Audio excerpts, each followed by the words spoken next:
What do you do when everyone is doing it? When the trend is loud? When compromise is normal?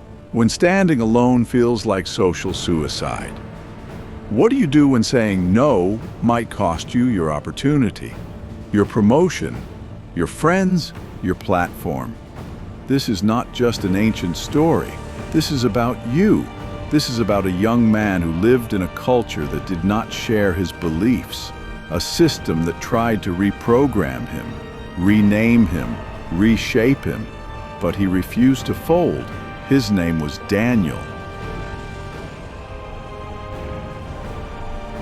Jerusalem had fallen.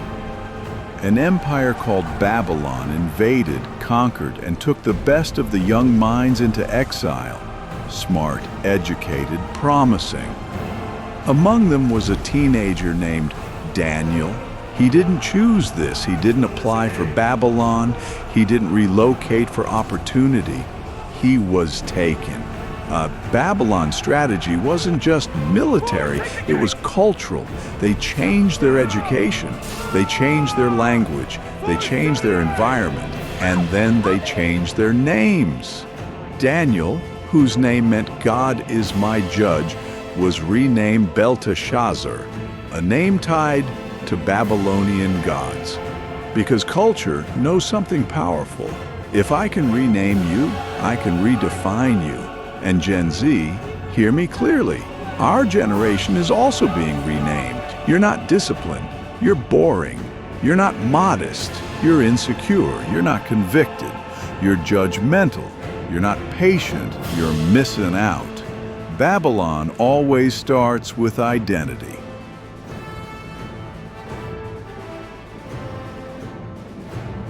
Daniel and the others were selected for royal training. They were offered food and wine from the king's table. Now pause. This was not just about food. This was about assimilation. Eating from the king's table symbolized agreement with the system, participation, loyalty. And Daniel had a decision to make: blend in or stand out. The Bible says something powerful in Daniel 1:8. Daniel purposed in his heart that he would not defile himself. He decided before the pressure came. He settled it internally before he faced it publicly. That's the key. Most people fail in public because they never decided in private. Daniel didn't wait for applause. He didn't consult trends. He didn't check if others agreed. He made up his mind. And Gen Z, if you don't decide your convictions early, culture will decide them for you. Daniel respectfully requested a different diet. No rebellion, no arrogance, no self-righteous speech, just quiet conviction. The guard was afraid. If Daniel looked weak, the guard could die. But Daniel proposed a test. 10 days, just vegetables and water. 10 days of being different. 10 days of possible isolation. 10 days of looking strange. And after 10 days, Daniel and his friends looked healthier and stronger than everyone else. Here's the truth: obedience may look foolish at first, but compromise always costs more in the long run. Staying pure when everyone is experimenting. Saving money when everyone is flexing. Honoring God when everyone is trending. It might look slow, but it builds strength. Daniel had risen in leadership. Excellence will always rise, but favor attracts envy. Other officials became jealous. They searched for corruption in him, and they found nothing. No scandal, no fraud, no secret life. So they attacked the only thing they could: his faith. They manipulated the king into signing a law. No one could pray to any god except the king for 30 days. 30 days, just a month. Daniel, just chill. God understands. You can pray quietly in your heart. But the Bible says when Daniel heard about the decree, he went home, opened his window toward Jerusalem, and prayed, as he always did. He didn't become dramatic. He didn't announce it online. He didn't fight on social media. He just kept doing what he always did. Consistency is power. He prayed 3 times a day, not because it was trending, but because it was discipline.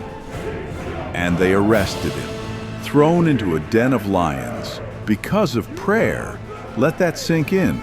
Not crime, not corruption, not scandal, conviction.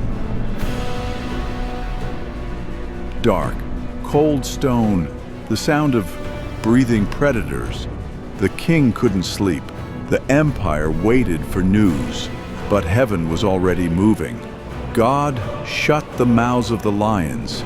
Daniel didn't fight them. He didn't run. God honored the conviction of a young man who refused to fold. And in the morning, he walked out untouched. The same culture that tried to silence him ended up honoring his God. Faithfulness doesn't just protect you, it influences systems. Let's bring this home. Babylon today looks different. It's not a palace, it's a phone, it's algorithms, it's peer pressure, it's everybody is doing it. Compromise is subtle. Just this once, it's not that deep. Don't be extreme. But every small compromise reshapes identity. Daniel teaches us 3 things. Decide early. Don't negotiate with temptation when it arrives. Stay consistent. Your private habits determine public outcomes. Respectfully resist. You can disagree without disrespect. You don't have to shout to stand firm. Where are you being pressured to blend in? Is it your values, your purity, your honesty, your prayer life? What is your king's table? What is your lion's den? This week, choose one area where you refuse to compromise. Maybe it's saying no. Maybe it's deleting something. Maybe it's starting a consistent prayer routine. Conviction is not loud, it's firm. If you find this video entertaining and educative, please like, share, and subscribe to this YouTube channel for more. Thank you.